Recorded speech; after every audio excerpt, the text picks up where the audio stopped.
PTA parent teachers association বাংলায় বললে বলা যায় অভিভাবক শিক্ষক সমিতি। সম্প্রতি শিক্ষা মন্ত্রণালয়ের মাধ্যমিক ও উচ্চশিক্ষা অধিদপ্তর শিক্ষা প্রতিষ্ঠানসমূহে অভিভাবক শিক্ষক সমিতি পিটিএ গঠন সংক্রান্ত একটি পত্র জারি করেছে। আমাদের আজকের ভিডিও টিউটোরিয়ালটি সেই পিটিএ গঠন নিয়েই। সম্মানিত প্রতিষ্ঠান প্রধানগণ, আসসালামু আলাইকুম। সবার প্রতি শুভেচ্ছা ও সালাম জানিয়ে আমাদের আজকের ভিডিওটি শুরু করছি।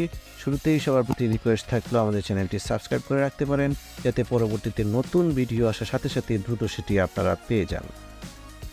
পিটিএ গঠন সংক্রান্ত এই নির্দেশনায় বলা হয়েছে আগামী 30 এপ্রিল 2024 খ্রিস্টাব্দ তারিখের মধ্যে দেশের প্রতিষ্ঠানসমূহে পিটিএ গঠন করতে হবে।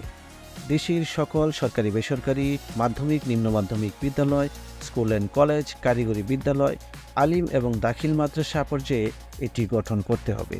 এটি মূলত শিক্ষার্থীদের পিতামাতা এবং শিক্ষকদের একটি সংগঠন হিসেবে পরিচিত হবে এবং শিক্ষার উন্নয়নে, প্রতিষ্ঠানের উন্নয়নে এটি কাজ করে যাবে। এখন আসুন দেখা যাক এই পিটিএ গঠনের উদ্দেশ্যগুলো কী। শিক্ষার্থীদের সার্বিক কল্যাণের জন্য বিদ্যালয়ে, বাড়িতে, সর্বস্তরে এটি কাজ করে যাবে।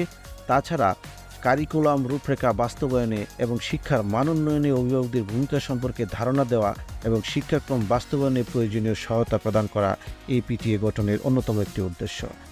বিশেষ করে বিদ্যালয় কর্তৃপক্ষ এবং শিক্ষার্থীদের অভিভাবকদের মধ্যে সুসম্পর্ক গড়ে তোলা, সামাজিক নিরীক্ষা কর্মসূচি বাস্তবায়ন করা এই পিটিএ গঠনের একটি অন্যতম উদ্দেশ্য। এখন আসুন দেখা যাক এই পিটিএ পরিচালিত হবে কিভাবে। পিটিএ পরিচালিত হবে একটি কার্যকরী কমিটির মাধ্যমে। সেটি প্রতিষ্ঠান ভেদে ভিন্ন হবে। যেমন সাধারণ বিদ্যালয় বা দাখিল মাদ্রাসার ক্ষেত্রে সেটা হবে 16 জনের, স্কুল অ্যান্ড কলেজের ক্ষেত্রে সেটা হবে 22 জনের, কারিগরি প্রতিষ্ঠান সংযুক্ত প্রতিষ্ঠানের ক্ষেত্রে হবে সেটা 20 জনের এবং স্বতন্ত্র কারিগরি বিদ্যালয়ের ক্ষেত্রে সেটা হবে 4 জনের কার্যকরী কমিটি। প্রতিষ্ঠানভেদে কার্যকরী কমিটির সদস্য কম বেশি হলেও সেখানে অন্ততপক্ষে 5 জন নারী সদস্য হবেন, সে বিষয়ে সুস্পষ্ট নির্দেশনা রয়েছে। এখন আসুন দেখা যাক কিভাবে এর সভাপতি নির্বাচন করতে হবে। পিটিএর সকল প্রতিনিধি নির্বাচনের পর শিক্ষা প্রতিষ্ঠান প্রধান ব্যবস্থাপনা কমিটির সভাপতির সাথে এবং উপজেলা মাধ্যমিক শিক্ষা অফিসারের সাথে আলোচনাক্রমে উক্ত নির্বাচনের 15 কার্যদিবসের মধ্যে কার্যকরী কমিটির একটি সভা আহ্বান করবেন। ম্যানেজিং কমিটির সভাপতি ওই সভায় সভাপতিত্ব করবেন। অভিভাবকদের মধ্য হতে গোপন ব্যালটের মাধ্যমে পিটিএর একজন সভাপতি এবং একজন সহসভাপতি নির্বাচিত হবেন। এই নির্বাচনে উপজেলা মাধ্যমিক শিক্ষা অফিসার অথবা উপজেলা একাডেমিক সুপারভাইজার প্রিজাইডিং অফিসারের দায়িত্ব পালন করবেন বলে নির্দেশনায় সুস্পষ্টভাবে বলা রয়েছে। সদস্য সচিব নির্বাচনের অংশে বলা হয়েছে কার্যকরী কমিটির প্রথম সভায় সকল সদস্যের উপস্থিতিতে সংখ্যাগরিষ্ঠের সমর্থনে শিক্ষক প্রতিনিধির মধ্য হতে একজন সদস্য সচিব নির্বাচিত হবেন। এরপর পিটিএর দায়িত্ব কর্তব্য সম্পর্কে আলোকপাত করা হয়েছে। প্রতিষ্ঠানে আসলে মূলত স্বচ্ছতা, জবাবদিহিতা নিশ্চিত করায় পিটিএর প্রধান এবং অন্যতম কার্যক্রম।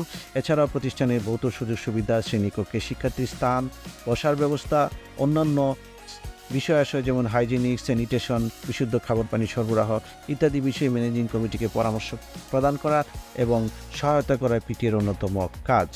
এছাড়াও শিক্ষক সম্পর্কিত কিছু কার্যক্রমের কথাও এখানে বলা হয়েছে।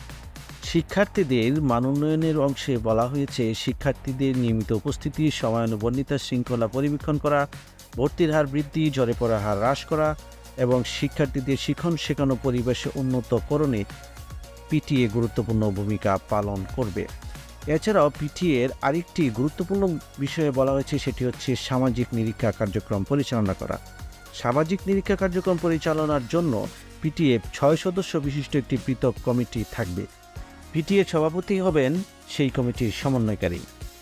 এই সামাজিক নিরীক্ষা কমিটি কিভাবে কাজ করবে এবং কোন কোন বিষয়ে কাজ করবে সেটিও এখানে বিস্তারিতভাবে বলা হয়েছে যে সামাজিক নিরীক্ষা কার্যক্রম পরিচালনার জন্য গঠিত এই বিশেষ কমিটি সামাজিক নিরীক্ষা কার্যক্রম প্রতিবেদন ম্যানেজিং কমিটির সভায় উপস্থাপন করবে, অভিভাবকদের সমাবেশে সেটি উপস্থাপন করবে এবং ঊর্ধ্বতন কর্তৃপক্ষকেও এই প্রতিবেদন সম্পর্কে অবহিত করবে।